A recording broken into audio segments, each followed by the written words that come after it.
Hello बच्चों, मेरा नाम आदिल खान, कैटलाइजर्स इंस्टीट्यूट फिजिक्स पढ़ाता हूं मैं। आपके सामने लेके आया हूं नीट 2025, जो बहुत ही डरावना पेपर था, उसका वर्क पावर एनर्जी के पीवाईक्यूज। ठीक है, बिना टाइम वेस्ट किए हम फटाफट सवाल पे चलते हैं। सवाल पढ़ते हैं। सवाल क्या कह रहा है, देखिए सवाल ये बोल रहा है, a bob of heavy mass M is suspended by a light string of length L. Okay, ये लेंथ एल है। ओके, लेंथ एल है। The bob is given a horizontal velocity v naught as shown in figure. If the string gets back at the same point P, making an angle theta, same point की बोला, some point, okay, making an angle theta from the horizontal, the ratio of the speed v of the bob at the point P to its initial speed. Okay, okay, okay, okay, okay. क्या बोला इसने? इसने बोला if string gets slack at some point P, यानी एक vertical circular motion पढ़ा था हम लोगों ने। वर्टिकल सर्कुलर मोशन में एक बॉल को घुमा रहे हैं, मैंने लोएस्ट पॉइंट पे उसको स्पीड दिया वी नॉट, बॉल जा रही है जा रही है जा रही है जा रही है, किसी पर्टिकुलर पॉइंट पी पर उसका रस्सी स्लैक कर गया, यानी टेंशन जीरो हो गया। यानी ये कौन सी कंडीशन हो गई? यानी जो वी है रूट ओवर 5 GL से कम होगा बट रूट ओवर 2 GL से बड़ा होगा, तभी ये कंडीशन हुई होगी। कंडीशन मैंने सही समझाई हुई है। तो अगर पी पॉइंट पर इसकी रस्सी स्लैक कर गई तो यहां पर जो स्पीड था उसका और वी नॉट का रेशियो इसने मेरे से पूछा है। बहुत ही इजी क्वेश्चन है, मैं पूरे बड़े से डेरिवेशन में नहीं जा रहा, मैं डायरेक्ट क्वेश्चन को अप्रोच कर रहा हूं, क्वेश्चन को अप्रोच करके बात कर रहा हूं मैं। ठीक है, समझिएगा। मैंने बोला बॉल जा क्या ब्लॉक जा रहा है जा रहा है जा रहा है जा रहा है जा रहा है, बॉब यहां पहुंच गया, यहां पहुंच गया। इस बॉब का जो यहां पर वेलोसिटी है वो कुछ v है, यहां पर वेलोसिटी जो है वो v है, अभी v है। मैंने बोला लगभग p पॉइंट तक उसने सर्कुलर मोशन चला है, p पॉइंट तक वो सर्कुलर मोशन चला है। जब रस्सी स्लैग होगी तब की बात कर लूंगा मैं, यहां पे जनरलाइज बात कर लूंगा। तो इस कंडीशन में देखिए, यहां पर जो mg लगेगा वो ऐसे लगेगा, और स्ट्रिंग में जो टेंशन लग रहा है वो ऐसे लग रहा है। आगे बात समझ में? ये थीटा, अगर मैं बात करूं तो ये 90 हो गया, तो ये 90 माइनस थीटा हो जाएगा। तो mg का एक कंपोनेंट और इधर आ जाएगा, mg cos of 90 minus theta, जिसको मैंने बोल दिया mg साइन थीटा। ये बात समझ में आ रही है? ये थीटा, ये 90 माइनस थीटा, mg इधर है, mg का एक कंपोनेंट और सेंटर की तरफ लगा, mg cos of 90 minus theta which is what sine theta. तो सर्किल के सेंटर की तरफ दो फोर्स लग रहे हैं यहां पे। अभी तक अगर सर्कुलर मोशन कंप्लीट हो रहा है, अभी तक सर्कुलर मोशन बॉडी पे, बॉडी जो है सर्कुलर मोशन कर रही है, तो t plus mg sine theta, मैंने बोला वहां पर स्पीड v है, तो ये हो जाएगा mv स्क्वायर अपॉन l। ये हो गया सेंटीमीटर फोर्स। हम लोग को क्या करना है? सर्किल के सेंटर की तरफ नेट फोर्स निकालना, उसे सेंटीमीटर फोर्स के बराबर रखना है। तो t plus mg sine theta, p point की बात कर रहा हूं मैं, is equal to mv square by l। अगर सपोज p पॉइंट पे टेंशन जीरो हो जाती है, p पॉइंट पे रस्सी स्लैग हो गई, टेंशन जीरो हो गया, तो उस कंडीशन पे ये हो जाएगा mg sine theta is equal to mv square by l।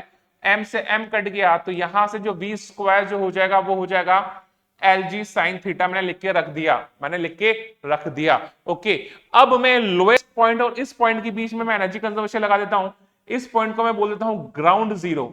ठीक है, ये पॉइंट हो गया मेरा Q पॉइंट मैंने बोल दिया, और ये पॉइंट हो गया P। तो देखिए ग्राउंड जीरो से कितना ऊपर है, ये है L, ये भी L था, तो इधर तो L cos थीटा हो जाएगा, और इधर जो इसका कंपोनेंट हो जाएगा वो कितना हो जाएगा, L sin थीटा। ध्यान दीजिएगा, ये L है, इधर कंपोनेंट L cos थीटा, इधर कंपोनेंट L sin थीटा। तो अगर मैं यहां पर पोटेंशियल एनर्जी निकालूंगा, यहां पर अगर मैं पोटेंशियल एनर्जी निकालूंगा, तो ग्राउंड जीरो से बॉब कितना ऊपर हो चुका होगा, L plus L sin theta. तो मैं Q और P के बीच में एनर्जी कंजर्वेशन अप्लाई कर रहा हूं, मैं Q और P के बीच में एनर्जी कंजर्वेशन अप्लाई कर रहा हूं। तो देखिए kinetic energy at Q plus potential energy at Q is equal to kinetic energy at P plus potential energy at P।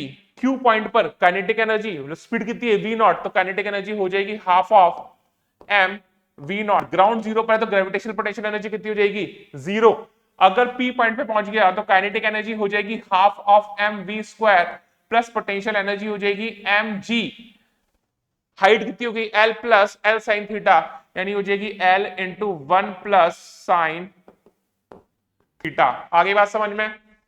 तो यहां से m m m कैंसिल हो गया, तो यहां से हो गया v naught square is equal to v square plus 2 times of Lg into 1 plus sine theta. Okay, v square का वैल्यू उठा के यहां से यहां डाल देता हूं, तो यहां से v स्क्वायर का वैल्यू डाल दो तो v नॉट आ जाएगा। क्या मुझे क्या क्या पूछा है? मेरे को पूछा है, क्या पूछा, the ratio of the speed v by v naught पूछा है मेरे से, v बाय v नॉट पूछा है। ओके, तो यहां से एक बार रख देता हूं मैं, तो यहां से जो v नॉट स्क्वायर आ जाएगा v स्क्वायर का वैल्यू उठाकर डाल दिया यहाँ पे, तो ये हो जाएगा L G sine theta, v square डाल दिया यहाँ पे L G sine theta plus 2lg plus 2lg sine theta. तो यहां से जो v नॉट स्क्वायर हो जाएगा वो हो जाएगा मेरा 2lg plus 3lg sine theta. ये हो गया मेरा इक्वेशन 1 हो गया, और ये हो गया मेरा इक्वेशन 2 हो गया, व्हाटएवर जो भी है।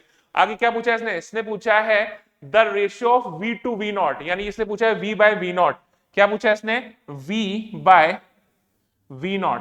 v रहा वो, यानी वो हो जाएगा root over L G sine theta, v naught हो जाएगा ये root over L G 2 plus 3 sine theta root over L G cancel हो गया, तो जो आंसर आ गया वो आ गया sign theta upon 2 plus sine theta का होल पावर 1/2। ऐसा कोई ऑप्शन है क्या?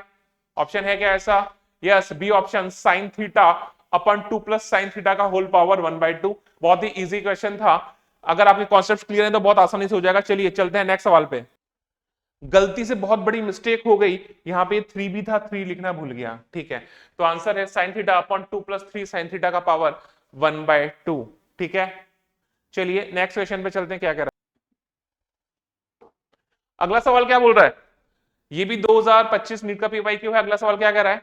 अगला सवाल बोल रहा है the kinetic energy of two similar cars A and B are 100 joule and 225 joule, okay, ठीक है, respectively on applying a car, नहीं, on applying brakes car A stops after 1000 meter and car B stops after 1500 meter, okay.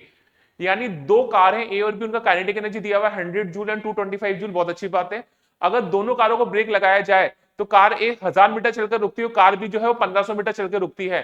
तो जो brake force है F A और F B, first car और second car का जो ब्रेक का force है उसका रेशियो में से पूछा है। तो यार ये वाला सवाल तो बहुत ही इजी सवाल है, और इस सवाल को हम लोग कर सकते हैं वर्क एनर्जी थ्योरम से, भर भर के पढ़ाए क्लासेस में। Work energy theorem, work energy theorem बोलती है work done by all the forces equal to change in kinetic energy. यहां पे सिर्फ ब्रेक के फोर्स की बात कर रहे हैं, तो work done is equal to kinetic energy final minus kinetic energy initial. Suppose brake लगा रहे हैं, कार रुक रही है, तो फोर्स और डिस्प्लेसमेंट के बीच का एंगल 180 होगा, तो वर्क डन जो हो जाएगा वो हो जाएगा F into x into cos of 180। आगे बात समझ में? बॉडी रुक जाएगी तो फाइनल काइनेटिक एनर्जी हो जाएगी 0, इनिशियल काइनेटिक एनर्जी हो जाएगी के ई इनिशियल, तो यहां से cos 180 हो जाएगा -1, तो यहां से f into x is equal to कितना हो जाएगा काइनेटिक एनर्जी इनिशियल। अब किस किस का रेशियो पूछा है इसने? फोर्स का रेशियो पूछा है इसने, तो भाई साहब फोर्स का रेशियो हो जाएगा f जो हो जाएगा वो कितना हो जाएगा काइनेटिक एनर्जी अपॉन डिस्प्लेसमेंट।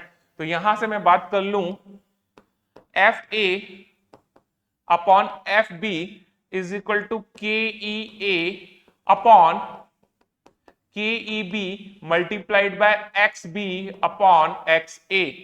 ए की काइनेटिक एनर्जी कितनी थी 100, बी की काइनेटिक एनर्जी कितनी थी 225, बी कितना डिस्प्लेस करके रुका 1500, बी कितना डिस्प्लेस करके रुका 1500, ए कितना डिस्प्लेस करके रुका 1000, हो गया, गया गया गया गया गया गया, 15 से कट गया 15 टाइम्स, यानी 10/15, यानी ये हो जाएगा 2/3। तो जो आंसर है वो कितना है इसका 2/3, डी ऑप्शन। तो देखिए बहुत ही इजी क्वेश्चन था, बहुत इजी क्वेश्चन था।